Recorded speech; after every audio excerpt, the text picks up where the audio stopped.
I do not want this to feel like an interview. I want this to be just like we're sitting down, having our coffee and playing catch up, and that our relationship and the way that we show up for each other is what comes through, and we wander into whatever rabbit holes we go into. Sure.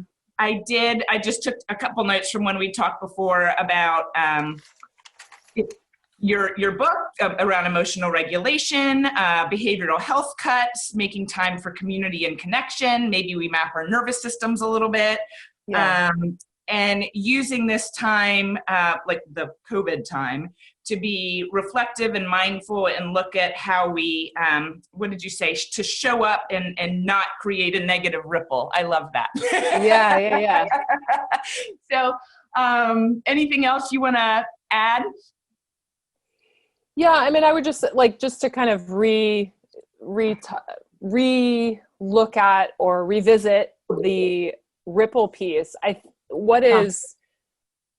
What I find fascinating about that, Lori, is we think about the ripples in a simplistic form, while at the same time, the motion of that ripple comes from so many factors. And so if we look at this from a human behavior standpoint, what ripple we're putting out there is determined by our self-awareness and self-adjustment and willingness to acknowledge, oh, I need to work a little here. And that actually requires me to adjust the way I am showing up and own that part of how I'm showing up to then lessen the intensity of that ripple. Because we could certainly step into the pond with all the confidence in the world, but now we're sending a tsunami to the other side. Yeah. Like, oh, well, it's their problem. Well, is it though? Because there's always going to be ripples that come back to us. Yes. And so that's how I always look at it, is like, just walking in nature, even how much of an imprint do I really want to make? And how intentional am I as I walk? That is, I feel like, a really good analogy in just how I show up in the world and the work that I do and what I hope that I can offer other people in reflection of their own process with it, whether it's a ripple or an imprint. We are constantly leaving our energy prints all over the place. And what do we want that to look like for other people? Do we want to have a negative imprint that then, continues on with a person? Or do we want that to be positive? Obviously, we can't avoid and we can't always control it because it does determine how that person responds. But we definitely can be aware and intentional with our words, our language, our tone, our body positioning, and even just our attitude in general of like, what did I show up with in terms of my expectations and agendas?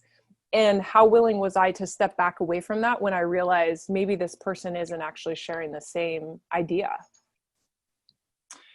Okay, so there's enough material for a couple of hours. This is why I wanted you on the show today, Torri. So I love even just what you said there at the end around how we show up and being aware of that, right? And when I work with leaders, it's how are you showing up at the beginning of the day? How are you showing up for your one-on-one? How are you showing up to message the changes that are happening related to COVID? And that moment of mindfulness is not about sitting for 20 minutes, on your pillow. It is just checking in and realizing, oh, I'm hungry. Oh, I got up at 4:30 this morning. Oh, I'm feeling kind of frustrated and overwhelmed today. And so knowing that all of those things are present, how do I need to make an adjustment for the ripple that I will leave on every other human being and nervous system in the room? Yes. And I had the pleasure of talking with a very dear friend of mine, who is always this incredible inspiration. She's actually, she calls herself a joyologist, which I love that title. It's so That's fantastic. But she is constantly pushing me to think about things in a different way. And I always appreciate that. And it was so interesting because I was sharing with her a little bit about the polyvagal work and how I've incorporated that into the work that I've been doing. And it was really interesting because one of the little tidbits that I had shared with her was exactly to your point about the regulation piece. And when we wake up and we don't feel good and our internal body is having some sort of reaction or process that's making us feel discomfort or vulnerability, whether it's an emotional thing or an actual physiological thing, we often as humans override that or bypass the internal piece. And so then we show up and our instinctive nature is to then, and I'm not entirely sure if this is actually our nature or this is just something that has come from society, but what we tend to do is project and point fingers at other people or point out everything that that other person is doing wrong or did to us, rather than going, you know what, I actually feel really crappy today and I don't have patience. And in fact, all these people are asking me for things and I just want to stay in bed, but I don't feel like that's an option.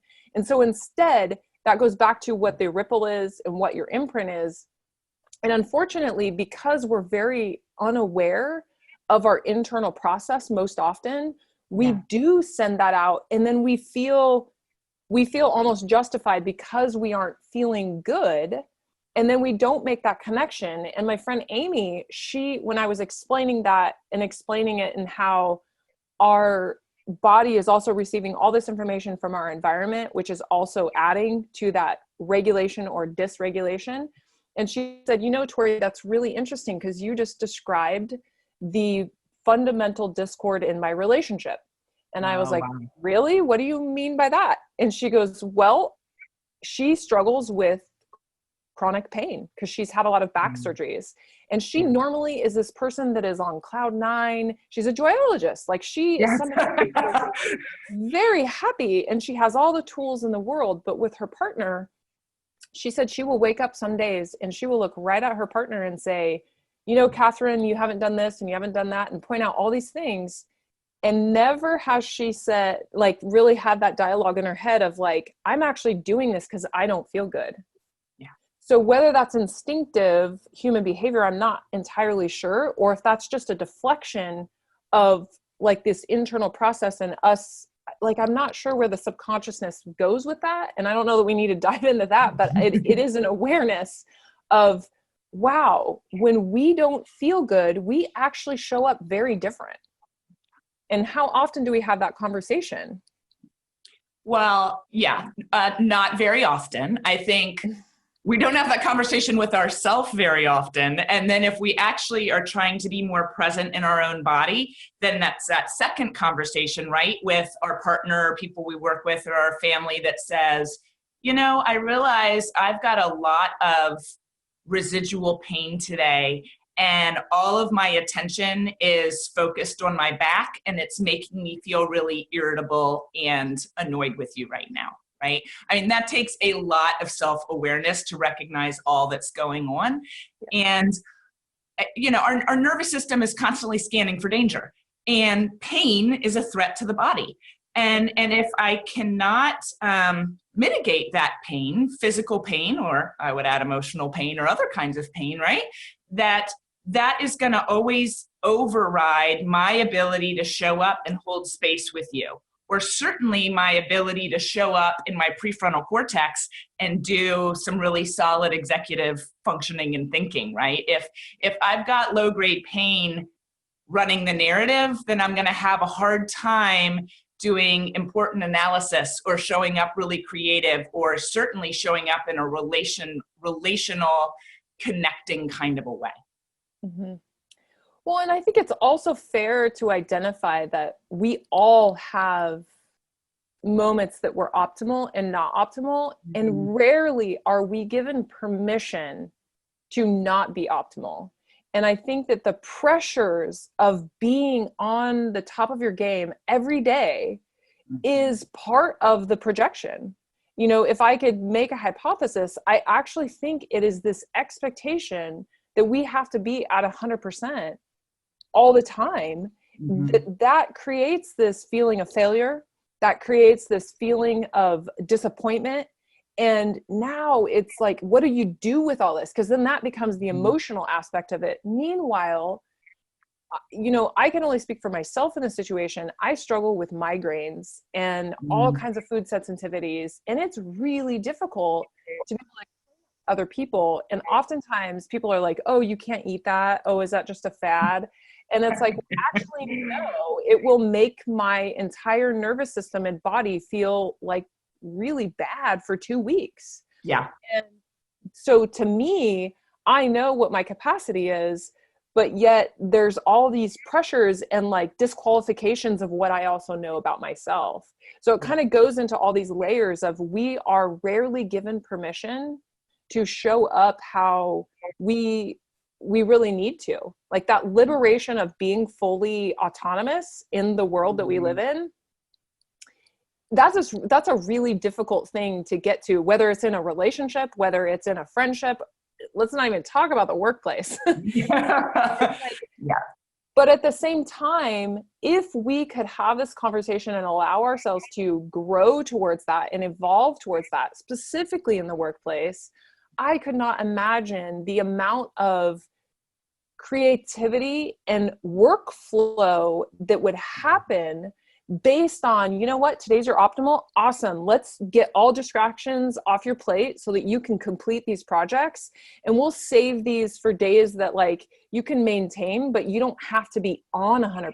Like even just adjusting that and knowing that you now have permission to be able to have fluidity in that.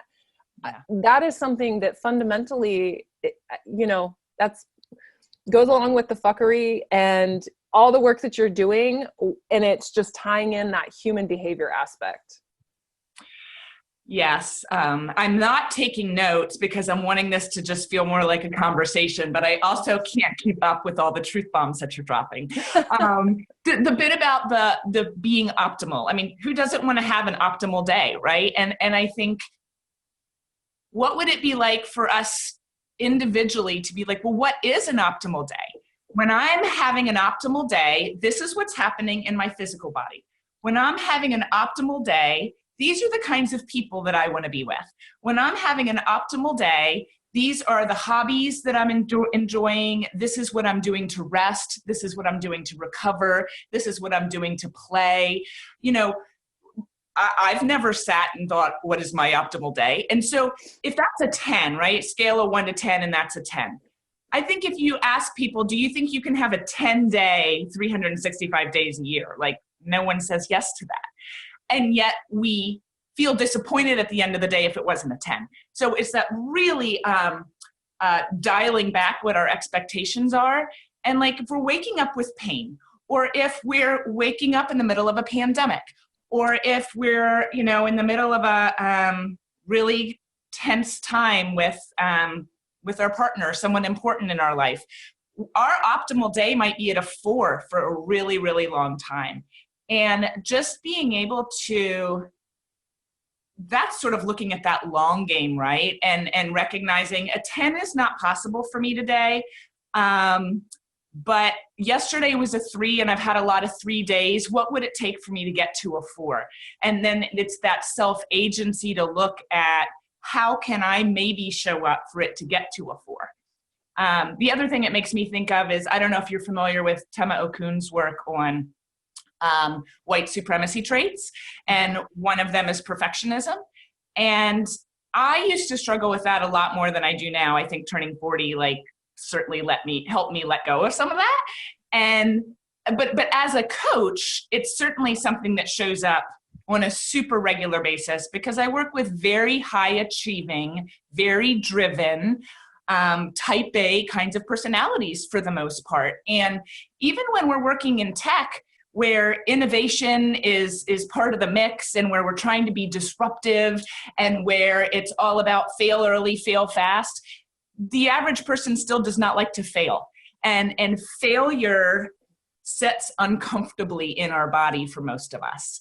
And we push against that and do not want to experience viscerally what it is like to make a mistake, let somebody down, have our idea get trashed, have things, not move forward like we want to, have the customer, reject our work. That is not something that we've been taught to acknowledge, own, be accountable for, and move through, right? I think some of us have that capacity to be like, oh, what did I learn from this? But there's usually that moment where we're like, this sucks, before we get to that ability to move through. Lori, you're bringing up, honestly, where my brain has been the last 2 weeks, because on a very personal note, this pandemic has really put me into quite a few PTSD triggers in a way that I'm not sure I've quite experienced in my lifetime on this level.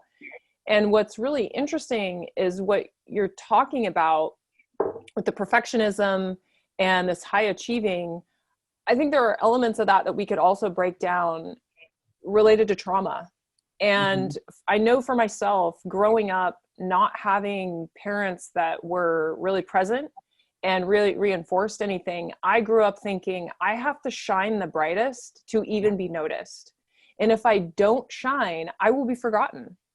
Like that literally has crossed my mind throughout my entire life. In fact, this last week, I found myself feeling like the world's biggest failure because I don't know how to pivot in this time and still be authentically me, because I'm struggling. It's not about my achievability. It's not about, finishing the work. It's really about how do I show up and not feel like a predator in a time where we all need these supports, but yet I also need to be able to make money. And I know that directly relates to being a woman.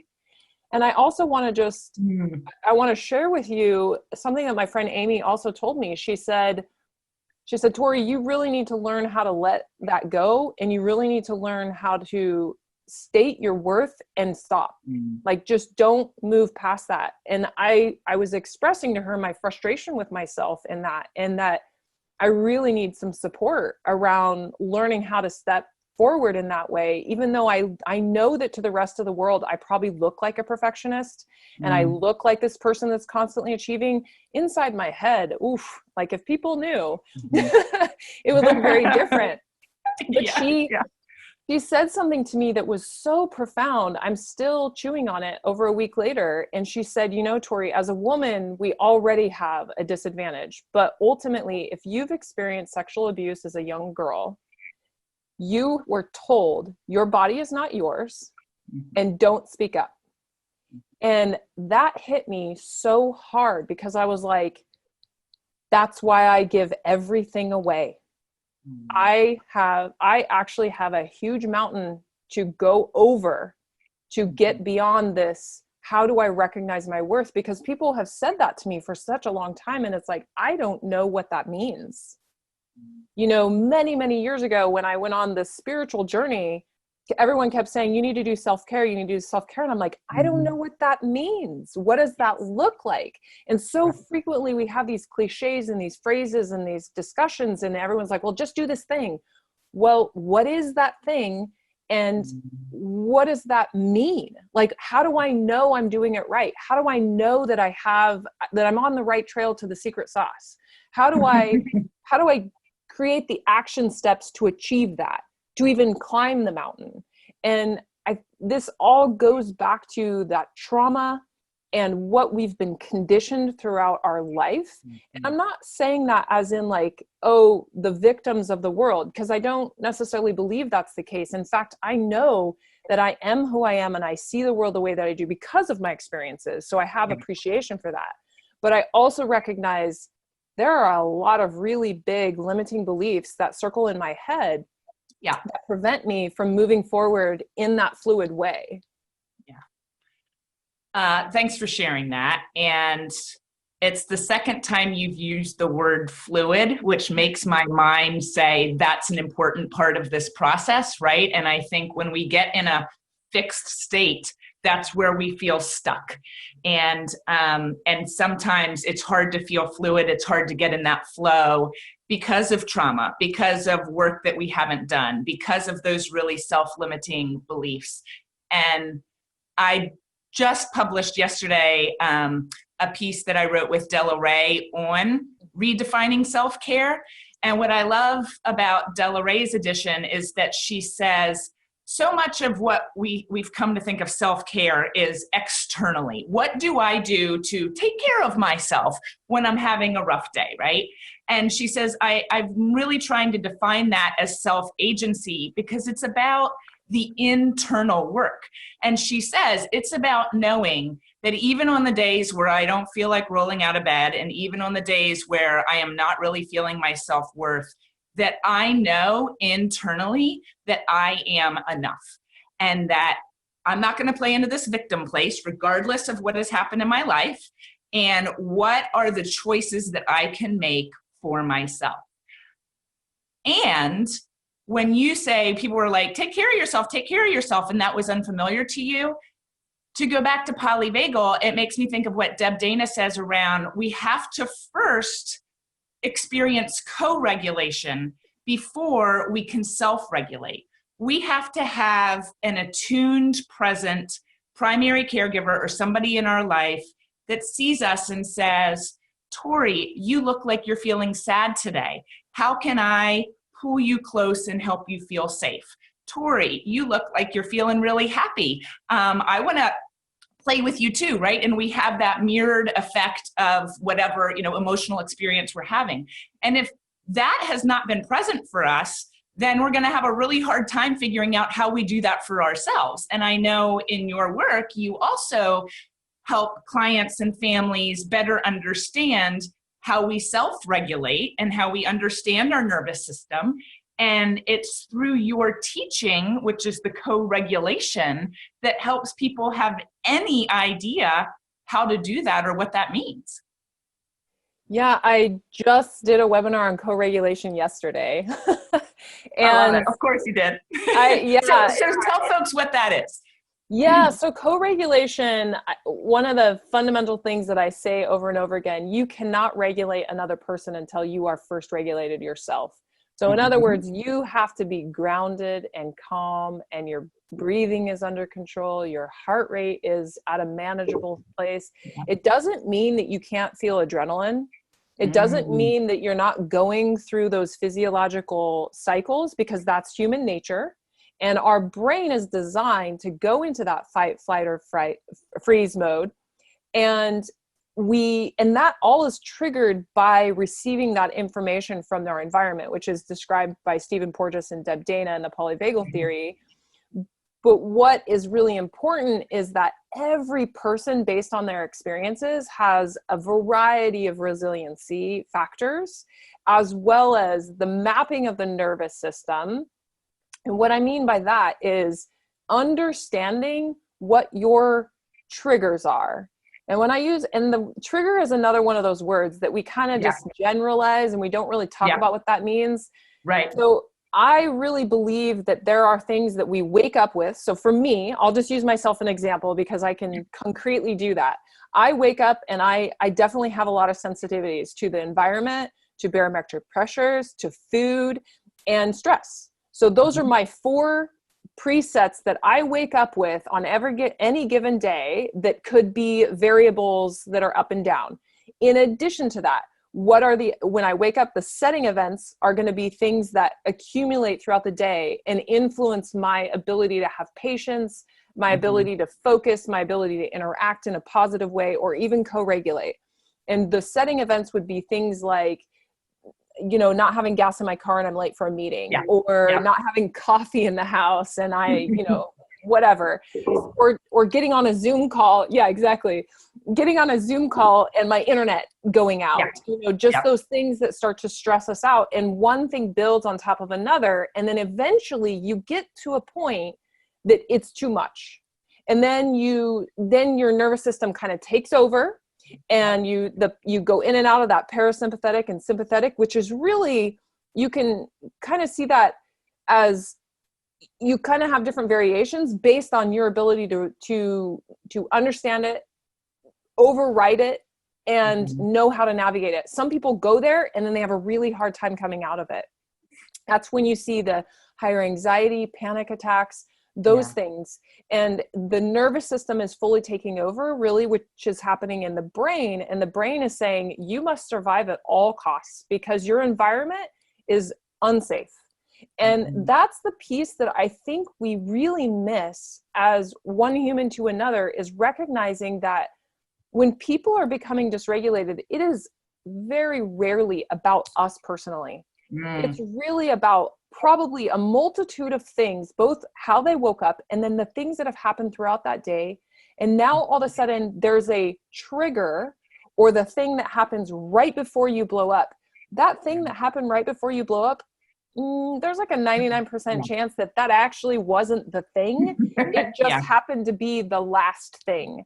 And so back to your question of co-regulation, if we don't have deep awareness of how our nervous system interacts and moves in and out of those like fight and flight places, and what are our tools, we're probably going to struggle being a co-regulator. So if we have a child that's 5, 6, 7 years old and really dysregulated, we might become dysregulated because we don't, that alone is going to throw us out of our, element. Now you put that in the middle of a grocery store. Yikes. That's really intense because everybody's looking at us. I might be one of those people who literally sits on the floor and kind of joins them, because I'm going to show them that they're safe. I'm with them. I see them. I hear them. And I could care less about everything around because of the practice that I've had, because of my own mapping of my nervous system. And I know my capacity. While at the same time, there's other little things that some people can navigate very easily. And I'm like, ah! So we all have those pieces, and being aware of it allows us to be more optimal at that co-regulation. And that really is being somebody who is grounded in the midst of chaos and crisis. Yes. Grounded in the midst of chaos and crisis. And I'm talking in a couple of weeks about pandemic leadership. And part of it is exactly that, right? That like, we cannot control a pandemic. We cannot control the chaos or crisis of the day. And some of us are wired, based on our family of origin, to be much more comfortable in a chaotic situation, because that's what we've grown up with, and that's how our nervous system has adjusted. And other folks, if that's not what your nervous system is used to, just the littlest bit of confusion or dysregulation can make us really anxious. Like one way, this is not so much chaos, but I grew up in a home with a father who's a therapist and has one of those very soothing voices.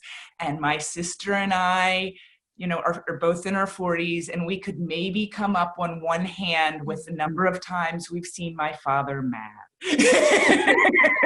So, and we both have experiences where we're like, do you remember that one time where we were in church and Dad yelled at us? Well, Dad did not yell at us in church, but when you have a very quiet person turn to you in the pew and say, Torri, quiet, it feels like a yell, right?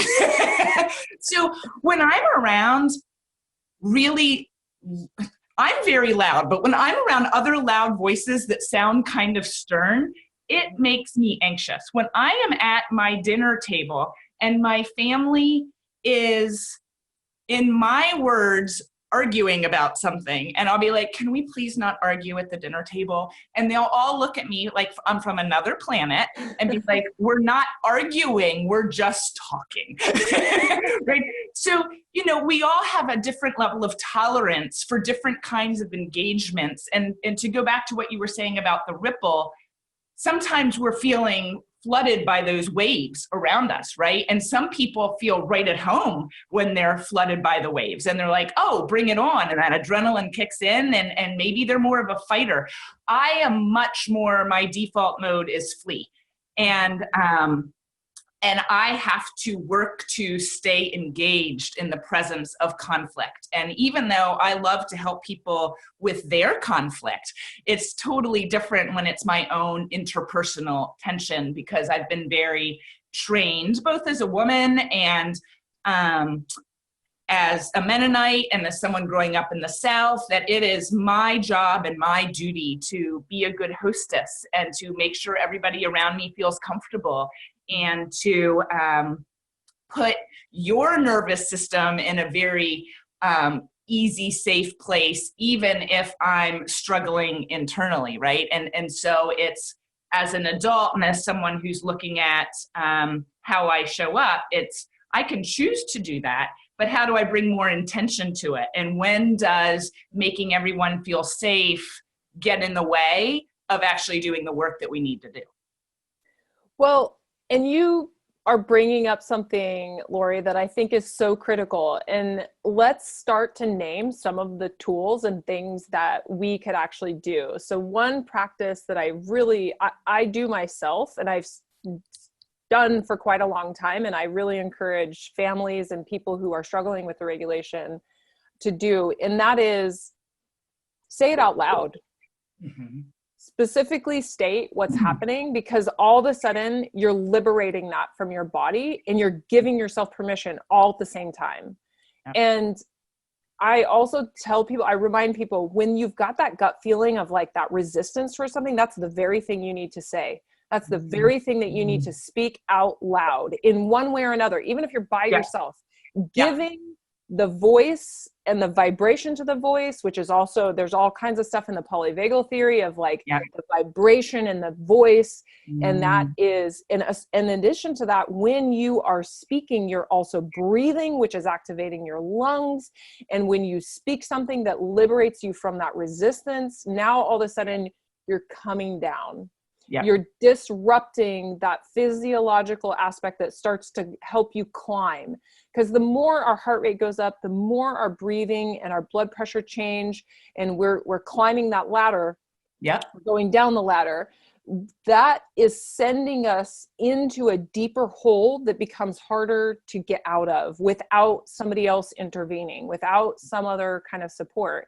And I think the more we can have that conversation, and the more frequently you're identifying like, wow, I just stepped on a Lego and that really hurt. Now my whole body is hot and I feel really angry at my child right now. And I'm not going to say out loud all the things, but I am going to identify this is really annoying. It hurts. And I'm angry because I asked for them to clean it up. You know, there's all of these pieces, but being able to say out loud what's going on internally now says to the other person, this isn't about you. This is me owning and acknowledging my process.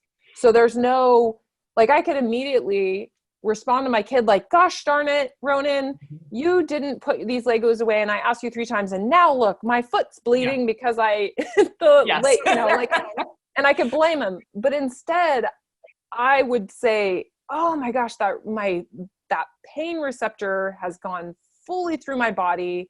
Now I feel really impatient and kind of angry, but I also want to be really angry at you, Ronan, but I'm the one who's in pain. So I'm going to own this. And then later I might come around when I'm calm and just say, hey, Ronan, could you please, you know, do what I asked you to?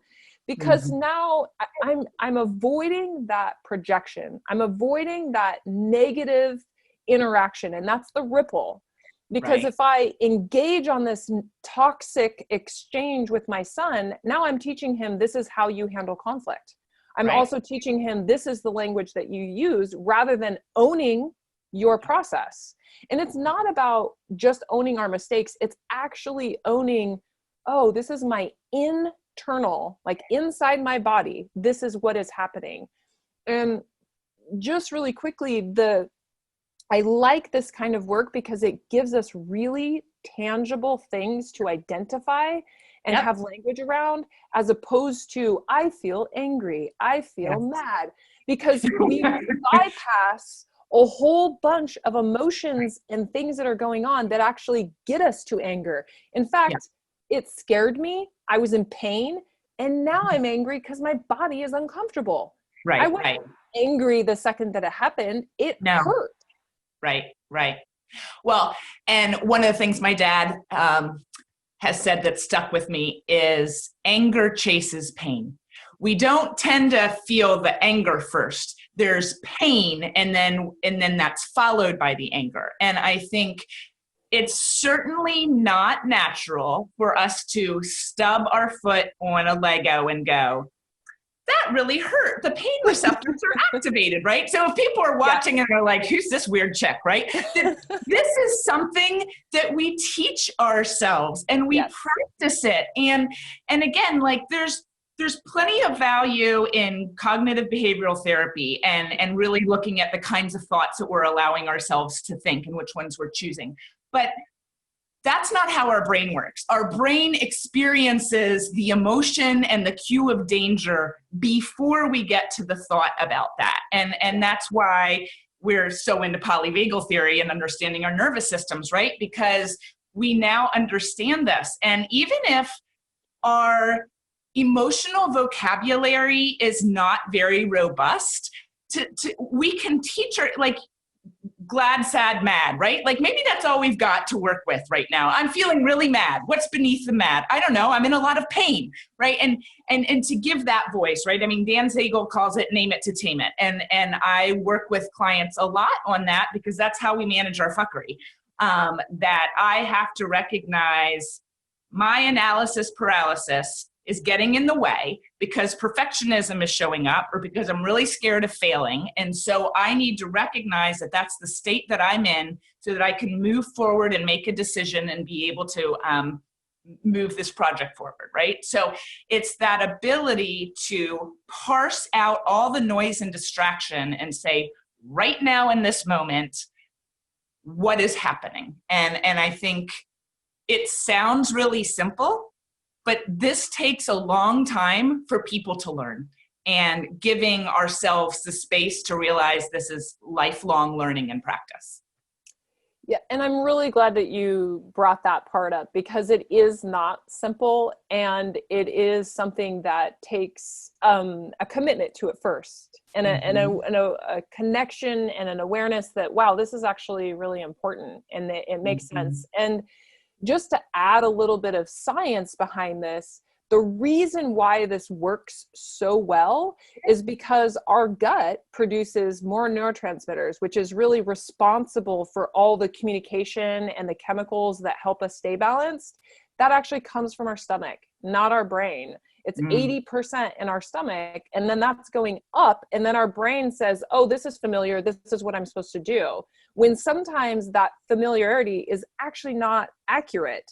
And so being able to have that awareness of the internal process, and what I also want to identify is those neurotransmitters are responsible. So those are the things like serotonin and dopamine and neuroepinephrine and epinephrine and adrenaline. So all those things that tell us we're happy, tell us we're satisfied, you know, the pleasure parts of our brain versus the pain, and all those chemicals that tell us how to react emotionally. And to go back to your point, if our body is having this reaction way before our brain is telling us how to react, well, wouldn't it make sense to be acutely aware of that so that we can disrupt that process? And then it allows us to actually have a more regulated life, because now we're understanding why that happened. And, you know, I always say Polyvagal gives us this steroid version of cognitive behavioral therapy, because you actually understand the root of where it's coming from. And it gives you this very tangible and black and white way of how to disrupt it. That being said, it takes a ton of practice and a willingness to identify it and start, you know, saying it out loud, or at least noting it in your head. Yeah. So I want to ask how you teach that, like really practically. I think the first time I sort of heard this was my friend Nikki Weaver's an actor and a massage therapist, and also very embodied in the way that she moves through the world. And I remember her, the first time I heard this phrase is, she's like, when she's teaching intern actors, she said something like, they're just totally cut off from the neck down. And I knew immediately what she meant by that, right? But it's like, we know folks who just live completely in their heads, and they feel they really struggle to even have access to what is happening in their body in a given moment. And not only is there a lot of learning of how do I put words to what my emotional reaction is, right? The name it to tame it, I need to learn that. But so I'd like to hear how you teach kids, adults, how to do that. And then also, I have learned that in helping people to have a more embodied experience, a lot of times that'll be, oh, okay, so as you're talking right now about the pressure you have from this customer, where do you actually feel that tension in your body? Mm-hmm. And more often than not, people look at me as if they have absolutely no idea what I'm talking about. Or I've worked with a number of clients who have tempers, and they're great leaders, and they're high potential employees, but when they're activated, they mouth off, and they're it doesn't look professional, and it's damaging trust, etc. And I still remember working with a client, and I was like, so right before you lose your temper, what happens? Mm-hmm. Nothing, right? And it's like, no, like, so do you feel your heart rate increase? Do you feel your face get red? Do you notice that your knee starts doing something? What are the cues of your body that let you know you're headed to 10 out of 10? And when we first started doing work, he couldn't do that. He literally had just not been paying attention. And when we ended our work, what he said was, this feels like a really strange compliment, Lori, but when I look at the work we did together, you helped me recognize the signs in my own body, and I'm a 40-something-year-old man. And that, of course, is going to have implications in both his work life and his personal life, et cetera. And most of us have moved through the world forever and never learned to pay attention to those signs in our bodies. So how do you teach people to do that and build that muscle? That's a great question, Lori. I think it depends on the person and how you go about it.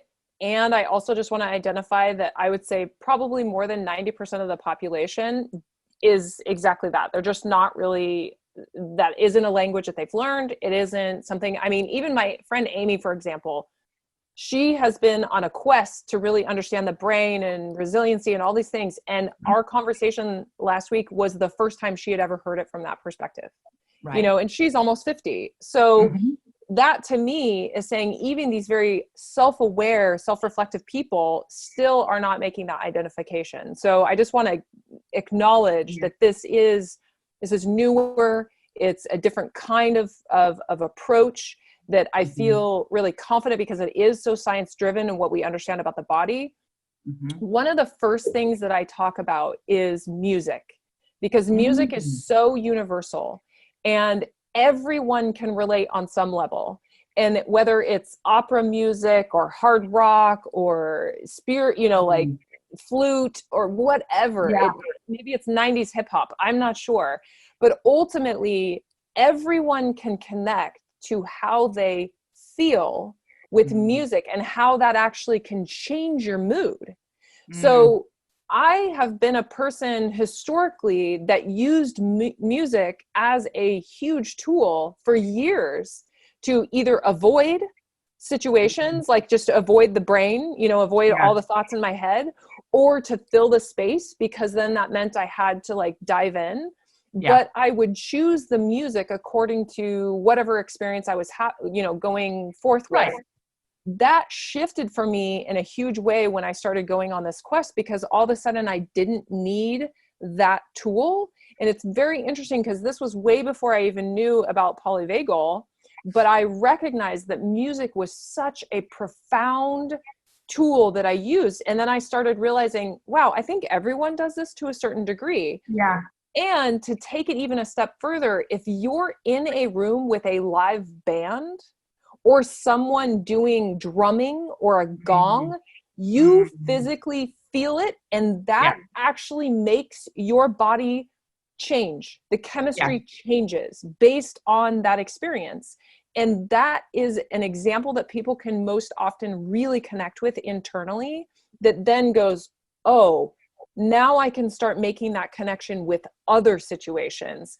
I will also talk about people who are more sensitive to their environment and what happens. I have an opportunity of working with kids, and kids are so brilliant because they're not conditioned. And I will say, hey buddy, I know that really loud noises are really tough. Can you tell me about it? I had a 5-year-old tell me one time, he said, yes, I don't like it when ambulances, loud garbage trucks, jackhammers, like he had a whole list of things. And I said, oh yeah, those are really loud. And he goes, yes. And what happens is it goes in my right ear and bounces in my head and makes me really upset because it won't stop bouncing. And then I get a headache. Wow. From a 5-year-old. And I thought, well, gee, he just explained what happens from the body then is happening in his head. And I love using that example because he was so articulate at 5 years old. It's not impossible, but it does take some self-reflection. Yeah. To go back to the drums and the gong, which are, we can really feel that vibration. Two things. One, when I could still go to a yoga studio, they have a restorative yin class where they do the singing bowls, and they have that on like a Friday or Saturday night, and it's all very relaxed positions, and then there's different bowls with different vibrations, right? And I find that incredibly soothing to my brain and to my nervous system. And that we have to remember that every nervous system is unique. And if something helps me feel very relaxed and comfortable and safe, that same thing could completely dysregulate your nervous system. And so it's important that we're not trying to prescribe what works for us for somebody else. When my daughter and I were in Thailand a couple years ago, and we went to a studio in Chiang Mai with some friends that we were with, and there was a gong, and we went for a sound bath. And you just lay there for an hour, and this man is playing a gong with different rhythms, and you're just laying still. And I can just get completely lost in that. Meanwhile, my 14-year-old daughter, her nervous system did not like that. Now, granted, she may not enjoy the stillness that her 46-year-old mother enjoys. But anyway, that to really feel that vibration and to be in a room where there's not movement and you're just sitting and holding that space for a while, some of our nervous systems love that and some of us don't. The same way some of us might like opera and some of us want to listen to acid rock. But it's paying attention to what that music does for us. And I found, Torri, that when I was in hospice years ago, and I would in general see 3 or 4 patients a day and driving from home to home. So if I'm with the Swartz family in the morning and I'm sitting with them and holding their pain and helping them talk about what a meaningful death is, and now I'm heading to the Johnsons, I don't want all that Swartz stuff to show up with the Johnsons, right? So I have to figure out what do I do with that so that I'm showing up to be present for the next. And I created these playlists in my car, and I find that sometimes I choose music to help lift me out of a state, right? Like if I'm feeling kind of sad, if I'm feeling kind of mellow, if I'm maybe even down in that dorsal state, feeling collapsed, I might want to listen to something more buoyant to try to move me up the ladder. But more often, I find that I try to match the music to what my current nervous system is doing. And if I'm feeling a lot of melancholy, I'm going to listen to a lot of melancholy. And if I'm feeling like a badass bitch, then I'm going to listen to badass bitch music. And if I want something that's like summertime music and just makes me feel happy, then that's what I'm going to do. And I agree that we have this like intuitive sense to know what that pattern is that, I don't know, in some ways it's like that the music is helping to regulate that system because we're looking for that match. We're looking for congruence or something. Lori, when I talk about neurodiversity, one of the things that I talk about is how our brains are like fingerprints. And what I mean by that is everybody has a unique brain. There's no one person that is alike in the way that we process. And what's really fascinating about it is even anybody who listens to this conversation, there will be seeds that are planted that we may have intended or not intended. What people pick up is going to be based on what their experience, their bias, and their brain is able to receive or maybe step aside for a while. And what is really fascinating about that is every single time we are introduced to new ideas, it actually changes our brain. So our bias are a little bit challenged, like whether we choose to receive it or not, it's always there. So in many ways, we are, a great analogy that I love to use is rivers. Rivers are never the same for more than a second, because water is always flowing. So it's new water coming and sediment is moving and it's always going. So a river is never exactly the same. So every single second of our life is adjusting and recalibrating and redoing like how we are going to respond. So when you had asked, like, how do people start to become aware of that internal, just talking about it and just giving some examples of that is enough for that seed to be planted. And I also wanted to just touch on the sound and go back to with your daughter.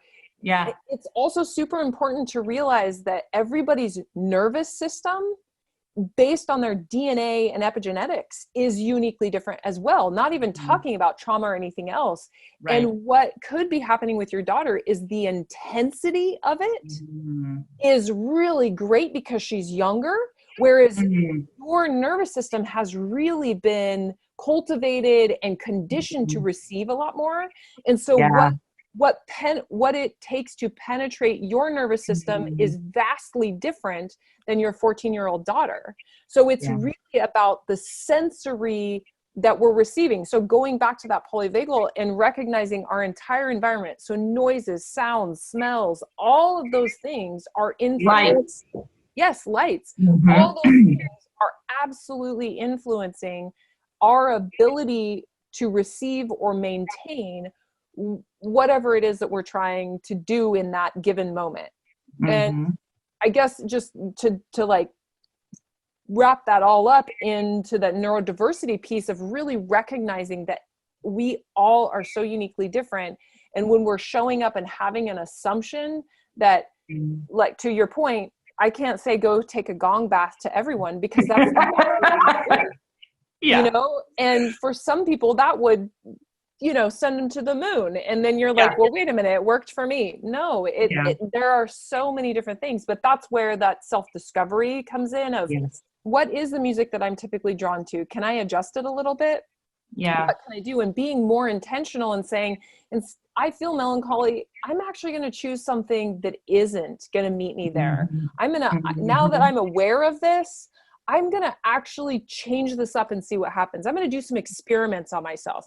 I happen to be a person who's very comfortable with that. I recognize other people are very comfortable with routine and things being very consistent. Those individuals do have a harder time with some of that change. However, when it makes a lot of sense, it can be life-changing.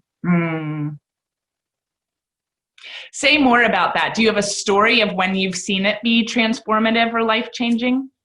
Yes, I actually just had this incredible opportunity to support one of my neighbors and their young adult daughter who I would say she would fit in the neurodiversity world. She has not been diagnosed or identified. However, she does have members in her family who have autism.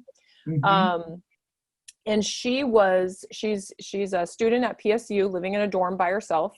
And just because of COVID, they've, you know, her family has said, go ahead and stay. And that isolation was really getting to her. And she actually really was struggling with some pretty severe anxiety and depression. And we were not able to find a therapist right away. So I said, hey, can I help you with some tools? And let's talk about what's going on with your nervous system in these situations. So I sat with her and I spoke to her. I asked her a ton of questions. And what we ended up doing, which, by the way, this young lady is very rigid in her thinking. There were things that I would say, she's like, nope, that won't work for me. Great. Thank you for telling me. Yes. You know, it was very, very black and white. And then, of course, because I do have a lot of experience working with individuals who do process that way, Yeah. I was able to, okay, great. I'm not taking it personal. It's not about me. And Right. thank you for being so clear with what you know about yourself. But with that, I was able to move forward in a way with her and access things like we used a bunch of oils, and she actually was able to talk about how, because at first she was like, I'm not sure this is going to work. And I was also asking her to take notice of her reoccurring thoughts, because that's the anxiety. And I refer to it as a loop. And if we can disrupt that loop, then we can stop ourselves from becoming dysregulated. And at first she's like, she was very resistant. And so then we went through a couple different practices. We talked about inside her body. And then I said, what happens when you smell the citrus? What happens when you smell this ylang-ylang? You know, like, so I had a whole slew. She actually told me which ones would work and which ones wouldn't, which ones she was aversive to, which ones she was really drawn to. And then she was like, great, I'm going to use these in a diffuser. We also got some weighted tools that I happen to have here. And what ended up happening is I checked back in with her and I said, what are you noticing about your reoccurring thoughts? And what are you noticing about your body? And she said, well, my neighbors, when they're really noisy, I immediately put on the music in the diffuser and I sit with the weighted thing on my lap. And I notice that my body immediately gets calm and I don't feel itchy, because she was also describing like itchiness. And she was also describing all these things. And she was identifying how her body immediately went back into this regulated state. And that's kind of answering your question in a way, but it's an example of how I had somebody who, quite frankly, would have been very resistant, I think, even in a therapeutic setting, of walking through the narrative, because she didn't want to talk about the narrative. She wanted to talk about, I'm having this anxiety, how do I make it stop? Absolutely. And so the way that I was able to offer it actually was really successful for her in that situation. And it was all about, great, let's not talk about the narrative. Let's talk about what's going on in your body and what works for you. Oh, and I love that example. And I love those suggestions. And the truth is, we don't want the narrative, and our brain has a hard time. How can it make a narrative which involves language when we're in an activated place, right in our amygdala? What we want in the moment when we're experiencing pain or discomfort is that the pain or the discomfort goes away. Yes. And then it isn't until we use those tools, whether it's music for our ears or some essential oils for our sense of smell, or the weighted blanket, which can really help people feel more grounded, right?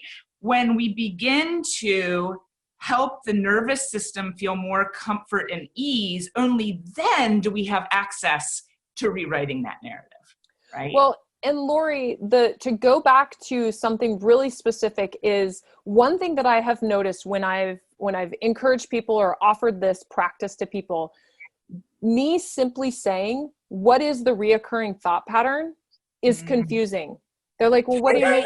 And then I say, do you ever notice that you have a thought that goes on and then it starts to create anxiety? And the more that you think about it, the more it keeps looping and looping. And they're like, oh yeah, absolutely. Totally. There is not a person I know that hasn't immediately identified. And I think, Lori, that is always the foundational piece, is being able to get people to recognize this gets us out of control. And then this will perpetuate the rising physiological response, right? So like something might happen and we could disrupt it, but instead we go into this space of like worry, anxiety, self-criticism, whatever it is, over and over and over again. I call it perseveration, or like in a loop. And I say to everyone, whether a child, an adult, or whatever, we have to find tools that work for you to disrupt that loop. And sometimes we need more extreme measures to disrupt it, because our brain has a tendency to take that environmental reaction and just take us down that rabbit hole so quick we don't realize we're doing it. And that variation is going to be huge, which is why it's hard to give like a true example that would work for everyone. Yeah, no, that doesn't exist, right? And it's so incredibly personal. Every time you and I get together, we could quickly fill like 3 hours. I think about how fun it was to do the podcast with you about a year ago. And I can only imagine that the people that are listening or watching this are sensing our connection. And I want to just like explicitly, like that's implied, and I think that people are picking up on that. But if we could just practice being a little explicit about that as we close out. Deb Dana suggests that we always end in ventral vagal, which means that when we're with clients, when we're with people and we're trying to co-regulate and we're trying to create that sense of safety and calm and ease, that before we send them out the door or on their way, that we are in that ventral vagal safe place together. And part of the reason, well, a huge part of the reason that I invited you here is because you regularly help to put me or keep me in that calm and safe kind of a place. And I think what people could maybe pick up on today is I feel really intellectually stimulated by the ideas that you share, and I feel really seen by you, and I feel understood by you, and in my body there's that oxytocin of the connection, even though we're not actually sharing space. And it's so much more prevalent when we can lean across the coffee table and I can touch your shoulder or whatever, right? But I feel very physiologically safe when I'm with you, and I feel like we are kindred spirits, and that kind of attraction always leaves me wanting more Torri. Well, thank you, Lori. I just want to absolutely thank you. And I also feel very inspired and excited about the work that you're doing, as well as the opportunity to collaborate, because it feels validating in many ways, of just knowing that there are other people who are not only willing to do this work, but to have those conversations and make it more known. And I so respect you and really value any of the conversations that we've had, even off record, because I am always left with that beautiful, the ventral vagal feeling of like, feeling like I'm on top of the mountain or on top of the ladder, of just really recognizing, yes, like here is a fellow human being that is willing to show up in such a beautiful way and have the vulnerable conversations, as well as even difficult conversations if it requires it. And I so appreciate you and value this exchange. And I thank you for having me on and having this opportunity. Yeah, absolutely, Torri. Thank you. Thanks for being so vulnerable and naming things in the way that you do. And let's send folks out thinking about the ripple they're putting out, and that they're receiving, right? And here's to body awareness. Yes, absolutely. Take care. Have a great day, Torri. Thank Bye-bye. you as well.